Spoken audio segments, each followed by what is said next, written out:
Yeah, good evening, everyone. So today we are here for our Innovation for Entrepreneurship class. And with us, we have our guest speaker, Sudeendra Koushik. Uh, Dr. Sudeendra Koushik is Okay, Dr. Sudeendra Kaushik is founder of and also chief innovator at Prasu, and he's very active IEEE volunteer at IEEE Bangalore section as well as at global level in Technology Engineering Management Society. And also, it's important to note that his PhD was on innovation, so that's something rare which we hear from. And he has been speaker at varieties of conferences, starting from technical as well as non-technical, like entrepreneurial related conferences, as well as he has a lot of awards in his credits. And the way we met is through a wonderful platform known as IEEE. So I request Dr. Sudeendra to take over the session. Maybe before you start, can you tell a little bit about TEMS, IEEE TEMS, so that we get to know about what is IEEE TEMS and what are the benefits, maybe for 2-3 minutes, and then you can start with your session. And I made you co-host so that you can share your screen. Over to you, Sudeendra. Thank you, Abhishek. Hello, everyone. It's a pleasure to speak to you all. I heard from Abhishek that there is a whole bunch of people who are very enthusiastic about entrepreneurship. Of course, usually it's based on innovation. That's why I think the reference Abhishek made to TEMS, TEMS, Technology and Engineering Management Society, is very relevant here. So what is TEMS is, like, those of you who are familiar with IEEE, you will know that there is a base membership for IEEE, and there are multiple societies like communication, computer, photonics, signals and systems, signal processing, and so on. So medical and stuff like that. So there are very few societies which cuts across all these societies, right? Like professional communication is one of them, and TEMS is one of them. So what is so unique about TEMS is one of the most let's say one of the oldest societies within IEEE. Many people don't know that, but the reason is it has to do everything with productization, bringing idea to market, innovation, entrepreneurship, intrapreneurship, leadership.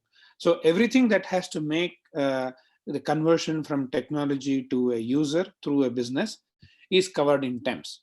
So if you're wondering, because you're all students of entrepreneurship, if you're wondering which society of IEEE would be most beneficial, look at TEMS, and I'm pretty sure it'll be very helpful to you. Like I said, not only does it cover these topics, but it'll also help you, meet people like me and Abhishek met, whom you will be learning from each other a lot.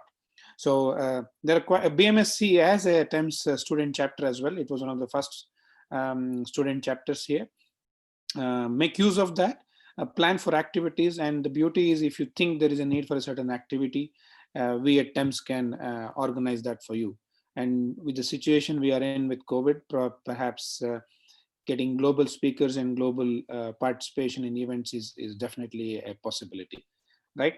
So with that, let me start. I have put a few slides together so that you can have a reasonably good dump of what my essence is, and then we'll have some question and answers.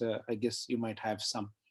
Um, uh, Abhishek introduced me to you, and basically have my base is in engineering, in electronics and communication. I did my MBA and post graduation in strategy at IIM Kozhikode. My PhD is in innovation and talent management. I have been in Philips Singapore, Philips Netherlands, HCL in innovation and technology. My last job was at vice president at TTK Prestige, also heading innovation. So I have become an entrepreneur full time in 2016. I have tried what they call quarter entrepreneurship, half entrepreneurship before that, which was not very successful. It didn't give me the results. So here I am with Prasu, which we founded in 2016. And I'm on LinkedIn if anybody wants to connect with me. I also have the TEDx talk, which was hosted at BMSC a couple of years ago, a book and stuff like that. So if you just Google my name, you'll get some of this stuff. Today, I'm going to put some of the things that we have learned by working with industry, academia, and startups. So we spent quite some time, mostly around industry, about 60-70% of our time as Prasu. Then also with academia. So we have syllabus for innovation and stuff like that, where we have learned some experiences and startups quite intensely, but quite measured as well. So some of the companies where we have seen innovation and entrepreneurship.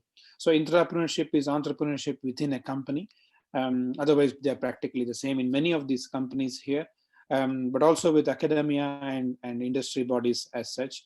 So this is the essence of some of the things. I have not, of course, not everything is in this, but if you have some questions, we can see how to discuss them. All the results of all these 500 plus sessions and ideas that we have will be covered today. So for starters, let's assume that the definition of innovation is something new and useful. Trust me, doing new is easy. It's not difficult at all. It's pretty easy, and anybody almost with an average IQ can do this as well. You don't need even experience to do something new. But to do something new and useful is very important. And that's where I think you need to understand, if you want to be in entrepreneurship, that it takes a whole lot of things as a person, but also from where you start your journey, right? So you can use innovation to make an entrepreneurship journey using a product, or you can develop a service like Uber, um, or you can generate patent. And that means you don't develop a product, neither you develop a service, but you develop an IP which you can license it to someone who will then use that IP to make a product or service. So even that can be done. So don't think that you have to make something yourself. You can make something yourself, but the something can be patent also. Like I said, new is not innovation. A one sleeve shirt is new for sure, but perhaps you won't make a sustainable business out of this product, right?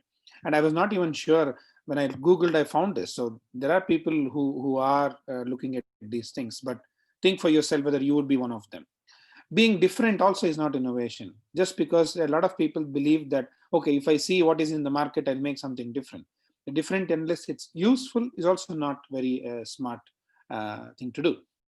So innovation can be sometimes misleading, because you think there is something called right thing to do in innovation or a wrong thing to do in innovation, but neither is correct. The most relevant part of innovation is usefulness. Whether somebody finds it useful, not you finding it useful, because if it is your innovation, you will always find it useful, no matter what, how crap or how good it is, you will find it useful. But who has to find it useful? Someone else who is going to pay for it should find it useful. Okay. Um, it's everywhere. It's in companies. It's, if you look around in the world, everywhere. But the biggest thing that you should know in this session today is that close to 90 to 95% of the startups fail. This 95% is a number that is studied in Bangalore 2 years ago by IBM, and 90% is in Australia, in Canada, and wherever in the world that I have been working with. So this 90 to 95% is a huge number, right? In fact, 90 to 95% should be the success rate, but it's the failure rate. What are the characteristics of these startups is that they're not idiots. They're smart people like you. They have, some of them have experience, some of them have very high qualification like MTech, PhD, and so on. Some even have experience of 20 years, 15 years, 10 years, depending on the startup. But the whole problem is, why do they still fail? What is wrong is, look at this video, you will understand what could be wrong. So the button-up collar stay is a dual-purpose collar stay with a button hook on one end. This helps you fasten the small, frustrating buttons on your dress shirts. Also stores up in your collar to keep it sharp, keep it from curling. So you go, that first troublesome button probably going to be on your cuff. Hook it with the button-up collar stays. You use the tip to guide and draw the two pieces of material together. You push it through, and you give it a little spin, and it pops the button right through. Next one could be this top button of your dress shirt. So you can hook the button up to the button. You can use the tip to guide, draw the two pieces of material together, and you can just pop through, give it a little spin. You just buttoned your own button with no frustration, no asking for help. You store it back up in your dress shirt collar to keep it looking sharp, close to hand for the rest of the day. So, I mean, people get excited about many products and them. There is nothing wrong about it, but you should understand whether other people get excited about your product as such, right? Sudeendra, sir. Yes, Abhishek. Yeah, I mean, if you have some more videos, there is an option in Zoom. While you share screen, you can say that share with. Okay. Should I stop and start again? Yeah, that would be better. So if I stop now, there is a share button. When I press that, what happens? At the bottom, there are two check marks which you have to use. Okay, let me do that one moment, please. Yeah, yeah.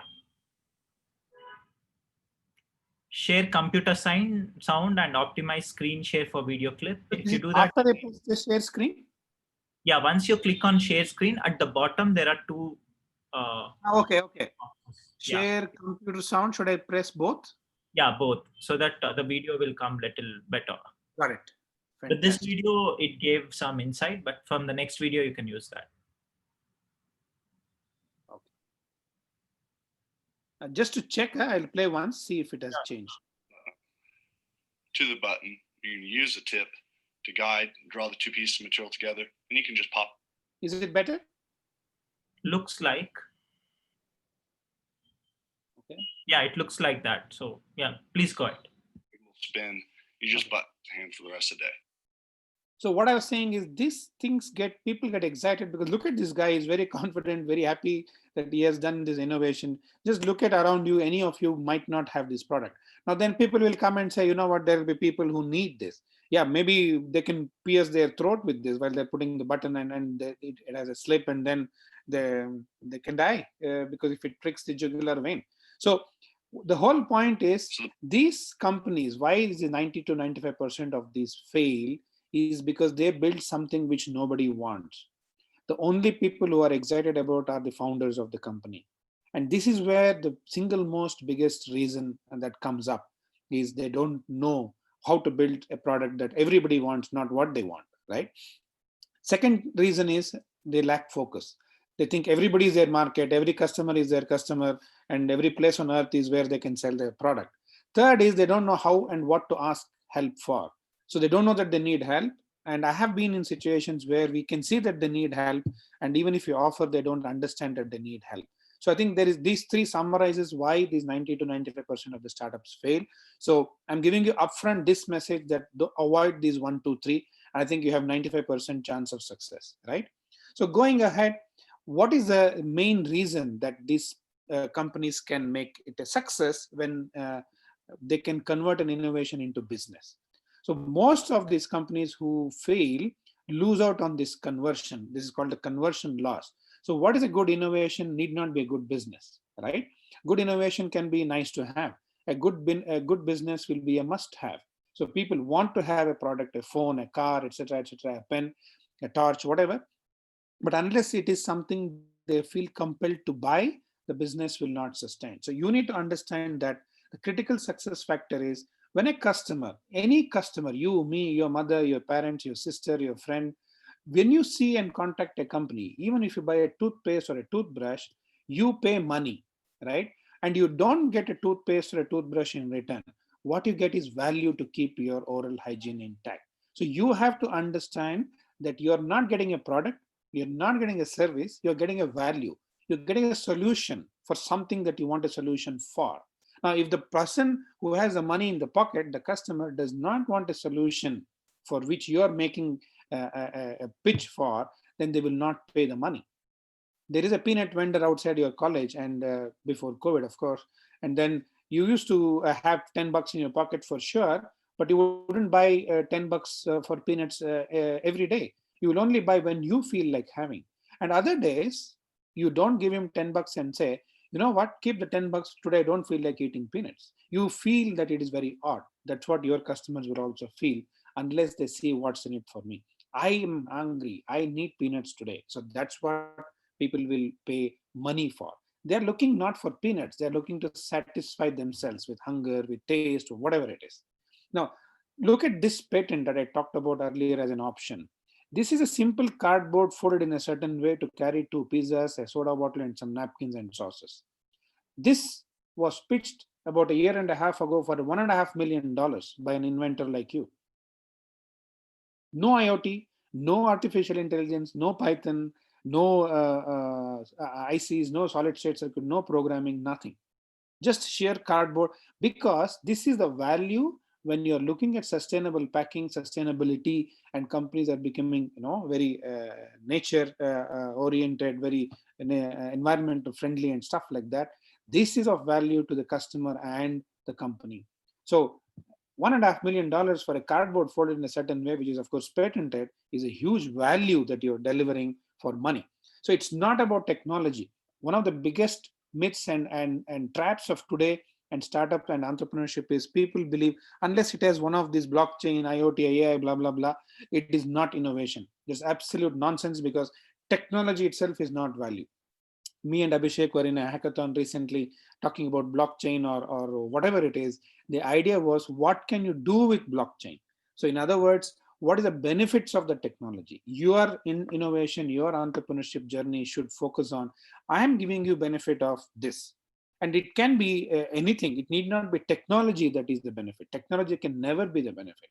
The benefits of technology is when you apply blockchain, I can prevent fraud, I can reduce loss, I can reduce, um, uh, stealing, cheating, etc. That's what benefit of technology can be. So if you look at this picture, most of you would be thinking it is a mosquito repellent, right? Yes, many people say that, but it is not. This is the other reason and the trick for being a successful entrepreneur is not to assume. Even if you assume, you can say, I think it is a mosquito repellent, but it need not be.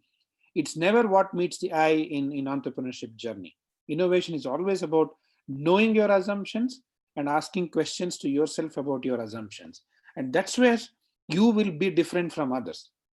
Today, information is same for everyone.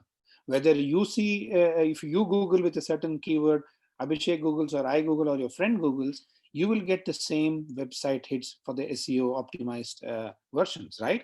So it is not information, it is what you make out of what you see, which is in this. So Abhishek, let me know if the audio is okay.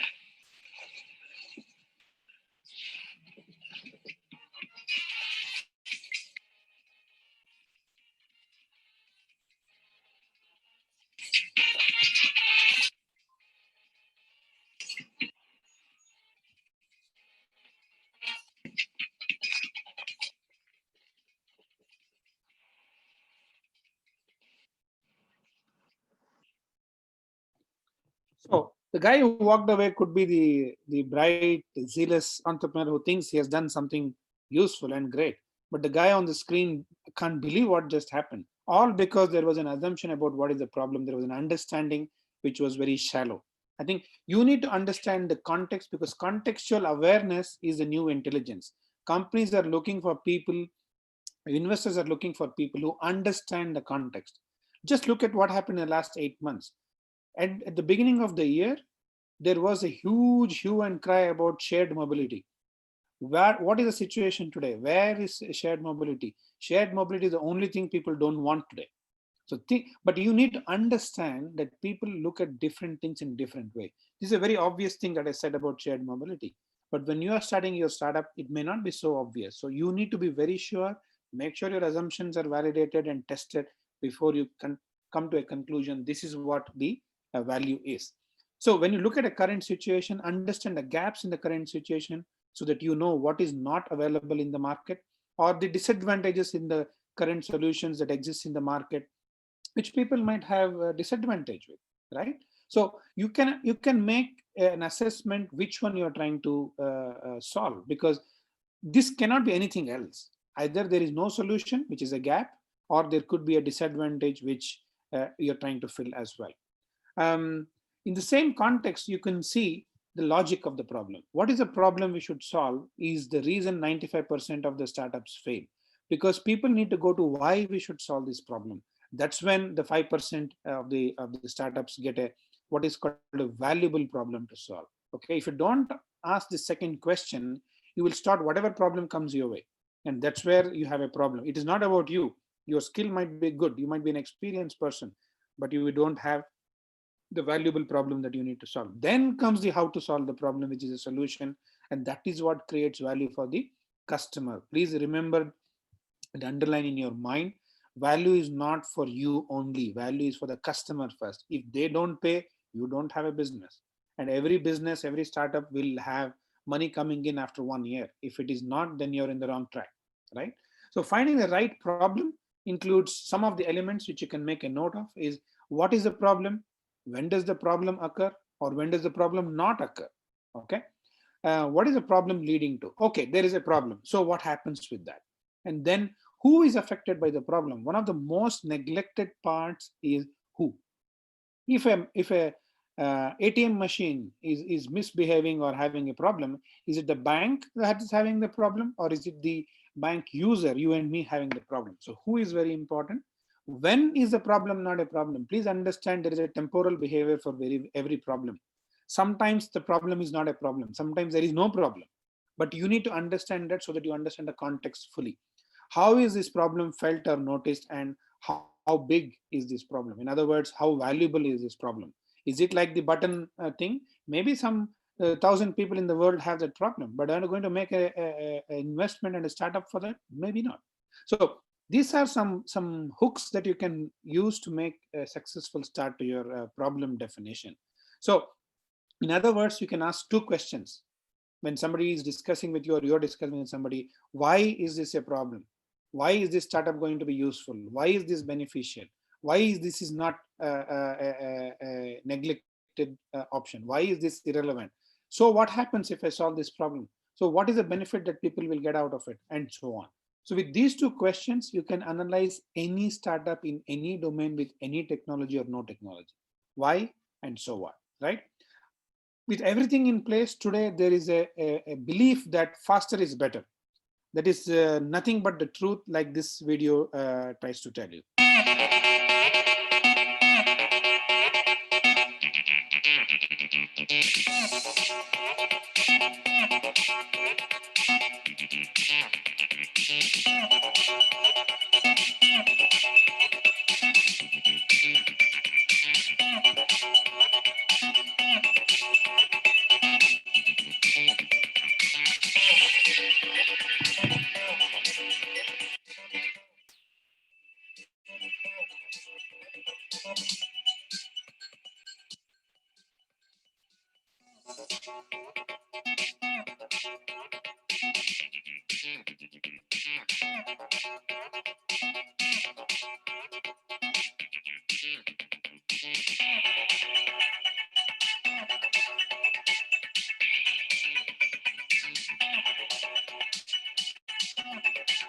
So as you can see, what happens in 10 minutes and what happens in a minute and what happens in just over 10 seconds.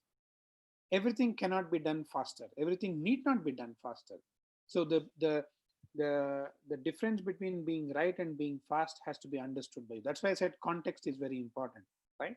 So it is always a calculated risk that you need to take, and be aware of that. Entrepreneurship is a risky game, is where you put a lot of stake in it. And it's not just the glamour. Don't believe that entrepreneurship is glamorous. Everything is glamorous when you succeed. Okay. The whole idea is, what is success to you? For many startups, they feel if they are covered in a newspaper, they feel they have succeeded, which is far from the truth. Unless you have a traction with your customers, you have not succeeded, right? Similarly, if they get funded, they feel they have succeeded. Can you believe that taking a loan is success, right? So you need to understand what is success to you, but not surely that there is always a risk associated in entrepreneurship. Okay, that's what I wanted to share, and I would be happy to have some discussions. These are my coordinates, and you can get in touch with me. Back to you, Abhishek, if there are any questions. Yeah, thank you, Sudeendra. That was really wonderful. I mean, each bit and each slide gave a lot of wonderful insight. So, guys, if you have any questions, it's a time for you to ask. One way of asking is you can just post it on the chat window, or you can just raise your hand and I'll unmute you so that you can ask by yourself. Anything. It can be about innovation, entrepreneurship, about his experience, so on and so forth.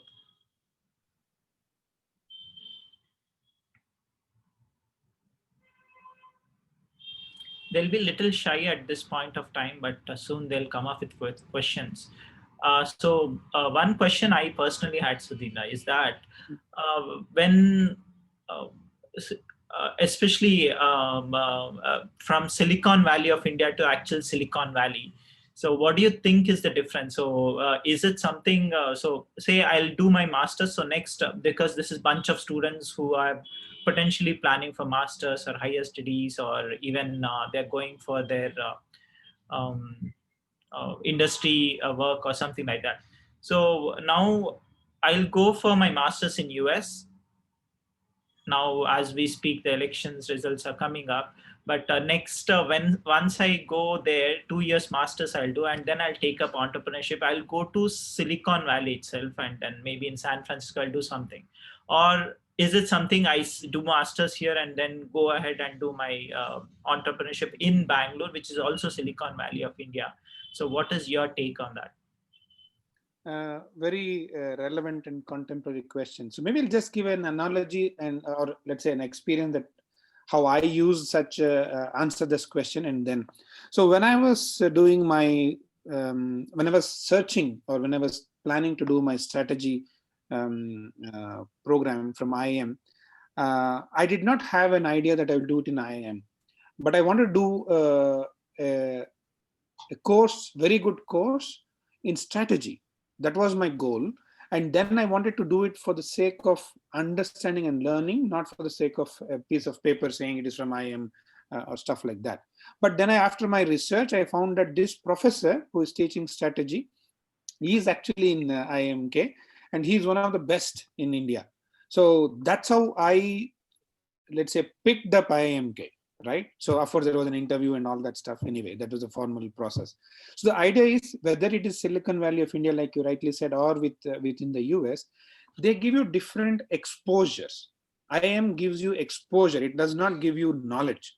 So what you make out of the exposure is yourself. So to answer that question, to be fair to you, I think the idea is what do you want to get exposed to? Because the exposure in Silicon Valley is very different. Where there is, if enough research work is done on a problem statement, and when you present a problem statement, more than 50% are accepted there. So I was giving a talk in San Jose State University this year, February, seems long ago, February 2020, same thing. So most of their problem statements are already sort of whatever we discussed earlier, right? There has been thought through, which is one of the significant differences in India. So anybody who has a solution will come up with a problem statement. They'll cook up a problem statement. And how do you understand this difference is, imagine that I make a medicine first and then I try to find a disease for it. It's as absurd as that. So if you were to do a master's and exposed to Silicon Valley, you should be prepared that you will be asked the tough questions very early. And here it comes later. And that's one of the reasons the difference is.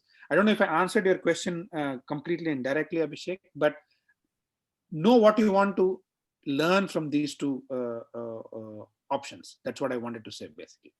Yeah, so we thank you, Sudeendra, for that. But there are some couple of questions popping up on chat.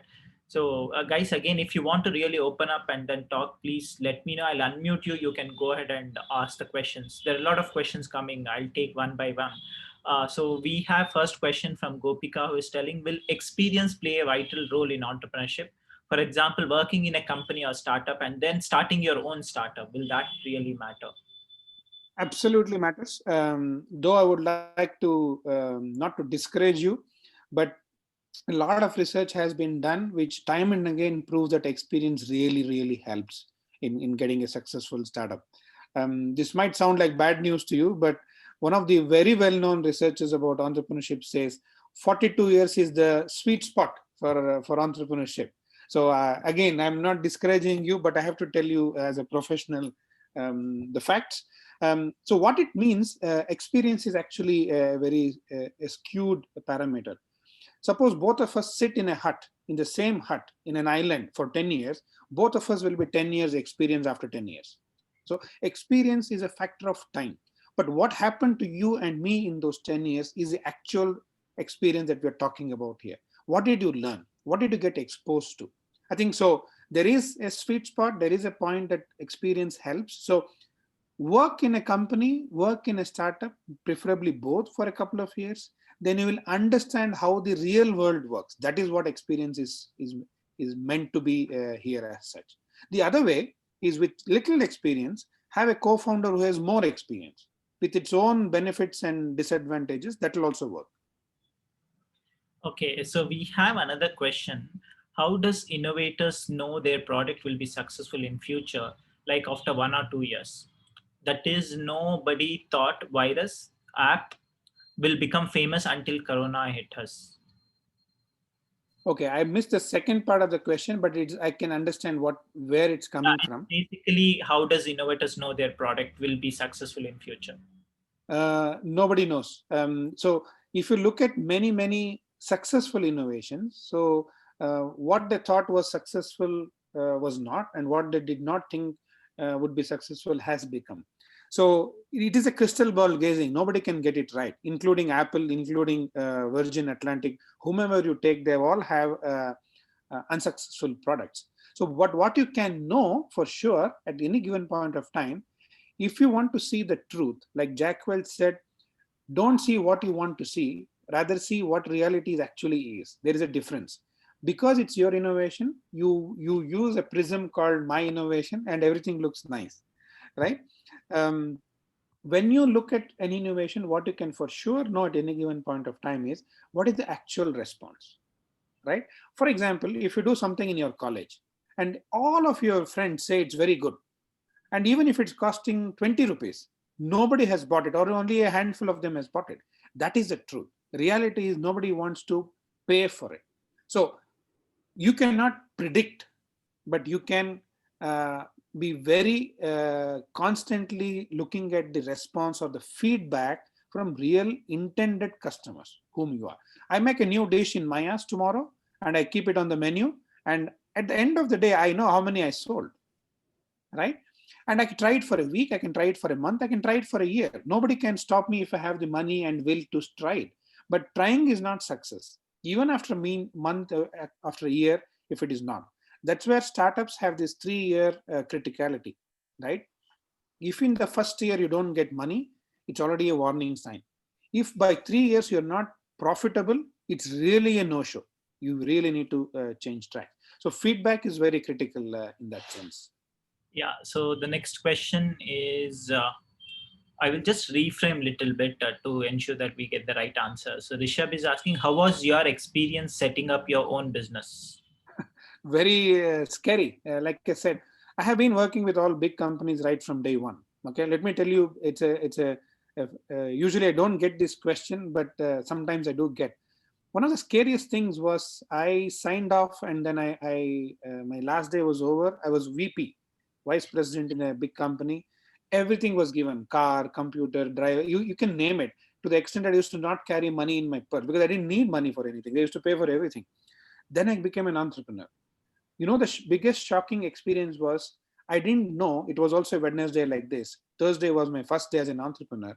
I didn't know what computer I will use tomorrow. It sounds very trivial, but think about it. I didn't know how am I going to send email tomorrow, because all along my life somebody had given me a computer and everything that I wanted with it, a bag, a tool, a this, a dongle, you name it. So being an entrepreneur, I understood that you have to do everything. I had to buy a computer. I had to go around looking for an office. I had to go to the bank. I had to go to a lawyer. I had to go to an accountant. I had to go to apply for company secretary to get registered for name. I had to buy web domain. I had to set up web mail. You have to do everything, wiping, sweeping your floor, office, everything.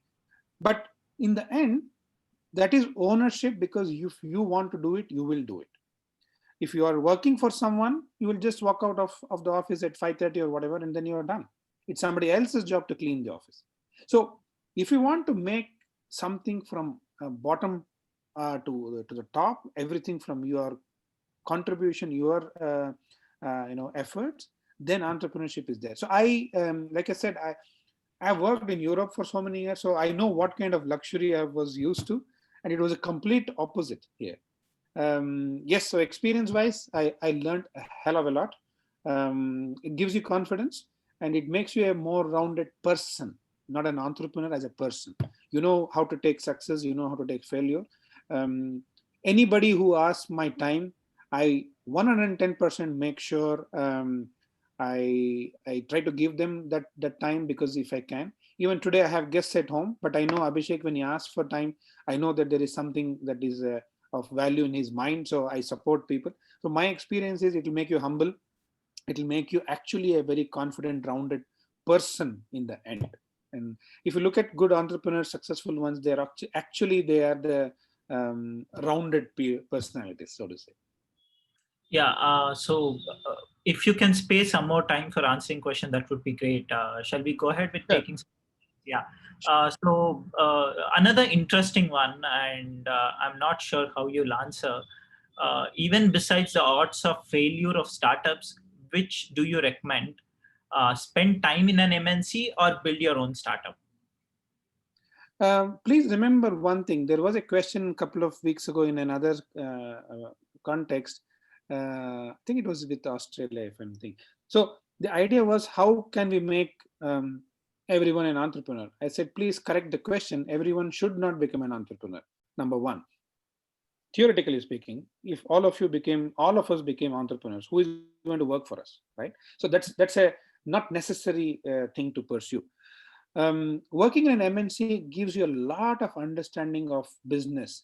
More importantly, how to work with people. An entrepreneur can only get little bit done from his own skills and capabilities. Even if it is Steve Jobs or Edison. Edison had a factory of 1,000 people, of innovators at his time, right?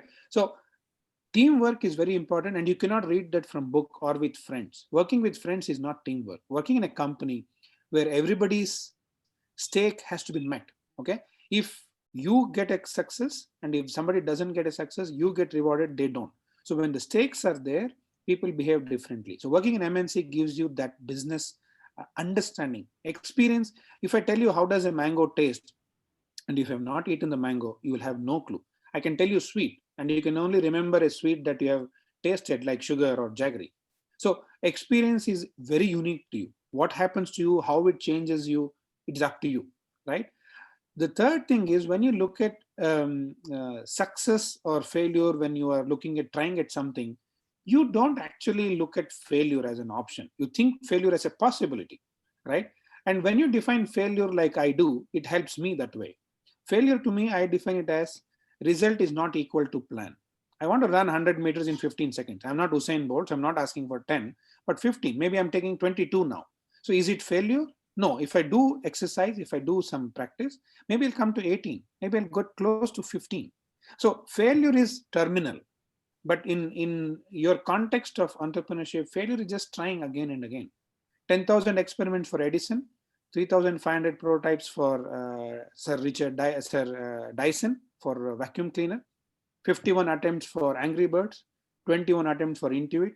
They claim 1,300 rejects for Microsoft Office for Bill Gates.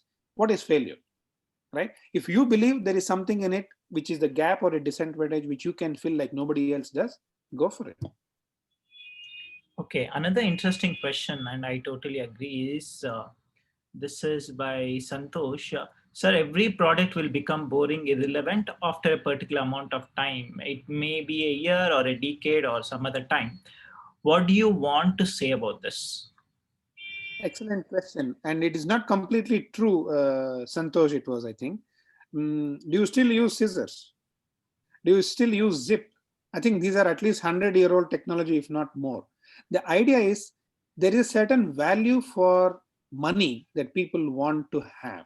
Okay, that means, why would you? That I have a friend, my partner, basically, who does jewelry. If you do a shoe, there was a lady who wanted a high-heeled shoe with diamonds studded on the heel, and every sane person would advise that customer that, why would you do that? Don't, it's not necessary, you don't need to buy. So no, it is something different, and with the risk that it might fall off, it was made.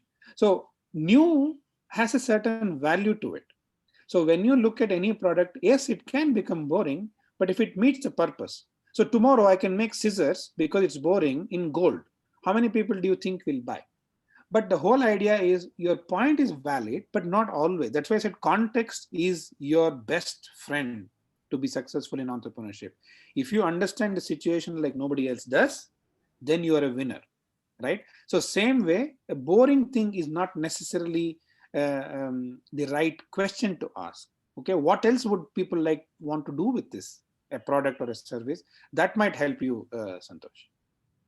Yeah, I totally agree with you, Sudeendra. But if you see, if I can add some more things, so Sure. It's very tough to find a satisfied customer. If your customer is satisfied, there is something problem with your product, I would say. 100% satisfaction. That's why Apple came up with 10, 12 versions. Apple 12 is now all of us are aiming at, and things like that. So keep on changing. That's what, keep on innovating, keep on adding whatever you want to do in your company. The next question is, sir, according to you, what is the most important quality that an entrepreneur should have? Ownership. So that means, let me give my own experience because somebody also asked earlier. Simply put, I'm a co-founder of a company called Prasu, and our focus is to help companies innovate, right? That means come up with innovative products, innovative services, and build skill in their company where more people are capable of innovation. So how do I get companies to work with me? Okay, I'm just putting it very threadbare. If you can visualize and empathize with me, you will be able to take more value out of this answer. So let's say I have to work with Volvo, who is my customer. So what happens? So I just cannot end up with into Bagmane Tech Park in CV Raman Nagar and tell Volvo. First, I have to know where to go, right? Whether it's Volvo here or Volvo in Old Madras Road. So the whole process is very, very, very tedious.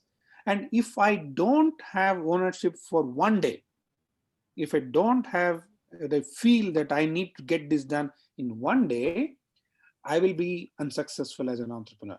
So what does it mean? That means that maybe they say they fix a date and somebody says, why don't you talk to him? Then he will say, why don't you talk to her? And then that her will say, maybe can you send me a PPT because I suddenly have a meeting that I didn't have planned before. I cannot just say, okay, to hell with you, I don't want to do this. The whole idea is ownership makes you do things which are important to you. When a mother, the best example is a mother or a father, when they have to get something done for their children, they take ownership.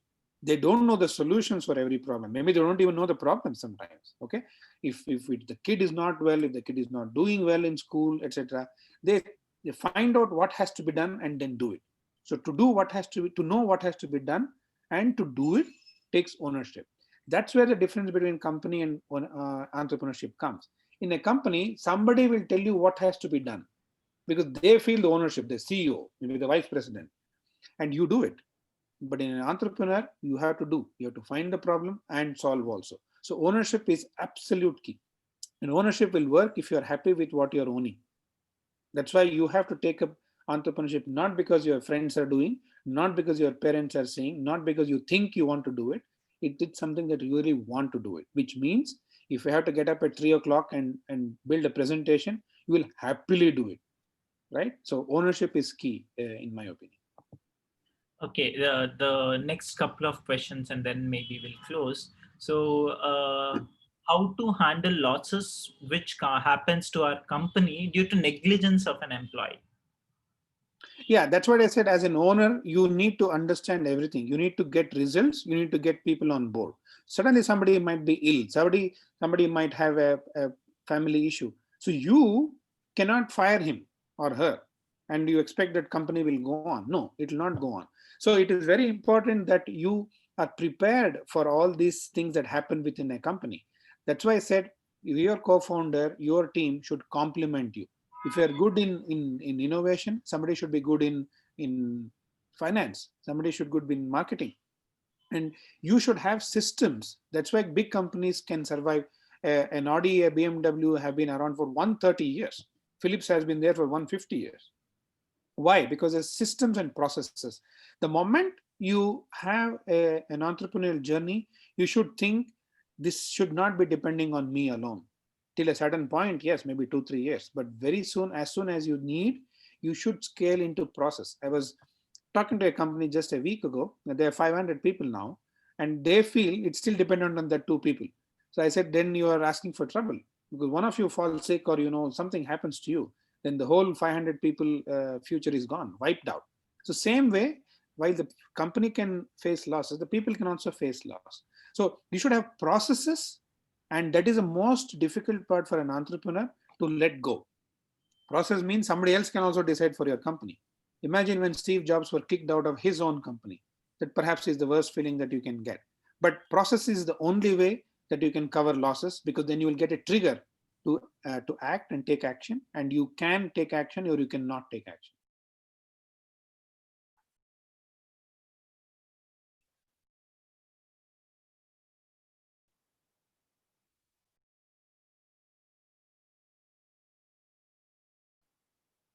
Abhishek?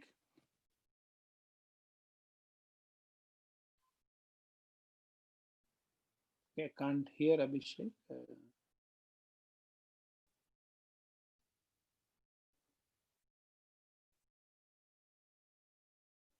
Hello, can you hear me?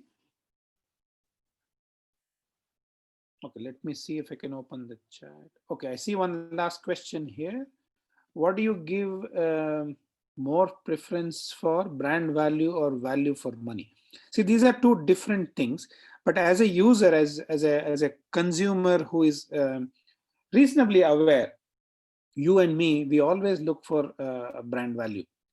Suppose even if I truly tell you that I have my own company which has a product which is very, very, very close to iPhone 12, you will not believe me. So the whole idea is that you have always been subconsciously looking at brand and brand value. Brand value, in very simple words, is trust. I trust this, and this company I trust, and hence I will trust their products. So brand value is what you bring them, is a kind of magnetic force that you bring them to your fold. But when you offer value for money, that's a choice that the customer has.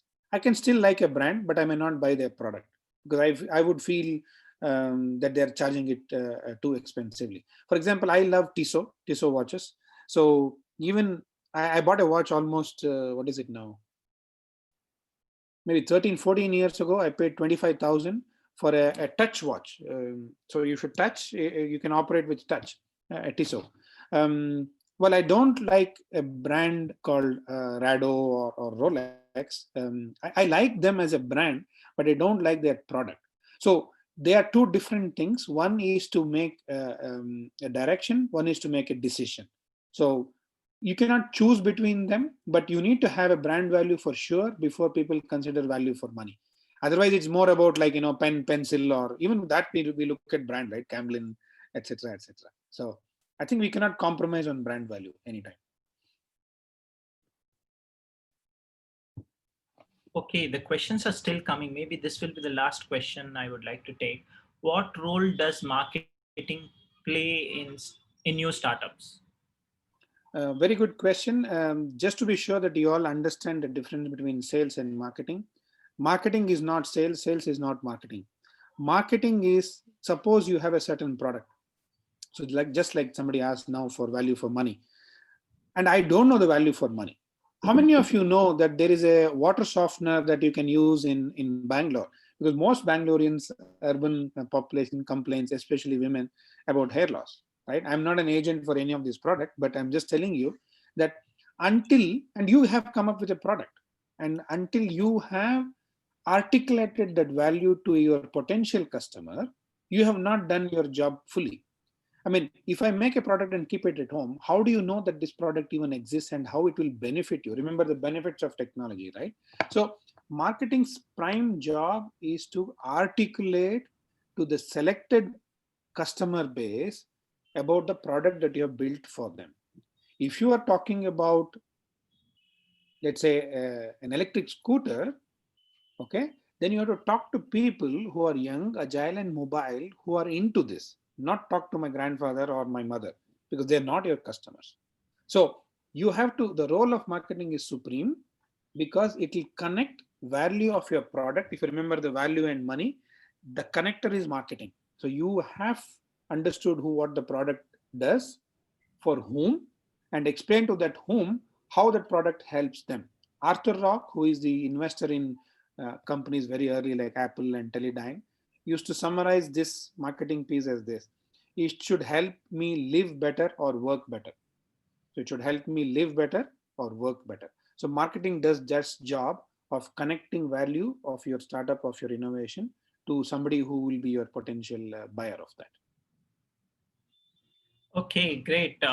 Thanks a lot, Sudeendra, for a wonderful session and most importantly, answering all the questions what our students have asked. It's been really eye-opening session, and we also got to know a lot of new things which we were not aware of. Thanks a lot for your time, and especially I extended your time with your consent. Thanks for agreeing for that. So one small token of appreciation is we will clap from the emojis. So all the students, please clap for Sudeendra or give thumbs up, and you can put your comments and all whatever you want. And Thank you, Abhishek. Thanks much. yeah, so it So was really good. And each and every minute of your session, all of us, we enjoyed. Yeah, I've been listening to you time and again, but every time I get a new information from you. thank you, Abhishek. Thanks so much, and wish you guys all the best. Don't worry too much. Just try and be aware of what is happening with what you try. Don't be emotionally attached to it. It's just another innovation. So good luck. Thank you, Abhishek. Thank you. Bye. Bye bye. Take care.